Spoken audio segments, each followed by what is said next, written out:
తోటి బ్రేస్లెట్ నాకు కనిపిస్తది అని చెప్పి, కానీ అది మీరు నాకు దాచిపెట్టుకుంటున్నారు. లేదు ఒకసారి నేను అదే మిమ్మల్ని అదే అందరికీ చూడాలనుకుంటున్నాను అనిపిస్తుంది. దాన్ని. దీంట్లో కమలం కూడా ఉంది. ఇంకా Yes, కమ sir. అది కమల ఒక్కసారి మా కోసం, మా ఆడియన్స్ కోసం కమలం చూపించండి. ఉంది అండ్ గ్లోబల్ ఉంది. ఏదో ఒక రోజు అఖండ భారత్ చేస్తాము, ప్రపంచమంతా హిందూయిజం చేస్తామని ఒక నమ్మకం.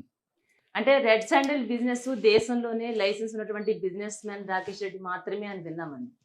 దానికోసం మీరు ఎంత ఇష్టపడడానికి గల కారణం ఏంటి సార్? ఈ బిజినెస్ ఎంచుకోవడానికి గల కారణం ఏంటి?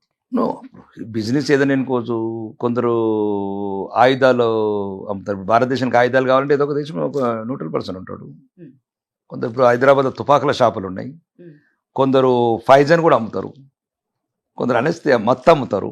Hmm. కొందరు అంటే రకరకాలు ఉంటాయి, లైసెన్స్లు ఉంటాయి. ఇవన్నీ మళ్ళీ మీకు చెప్పదలుచుకున్నది. ఇప్పుడు ఒక అనేస్తే నువ్వు పేషెంట్కి ఇవ్వాలంటే అది మత్తులోకి తీసుకెళ్తుంది, అది కూడా లైసెన్స్గా కొనవచ్చు. Hmm. ఇది ప్రభుత్వం ఆంధ్రప్రదేశ్ ప్రభుత్వము వేలం వేస్తుంది కాబట్టి ఆ వేలంలో కొన్నాను. Hmm. అప్పుడు జపాన్ వాళ్ళే ఉండేవాళ్ళు కాబట్టి వాళ్ళు మొనోపలి ఉండేది.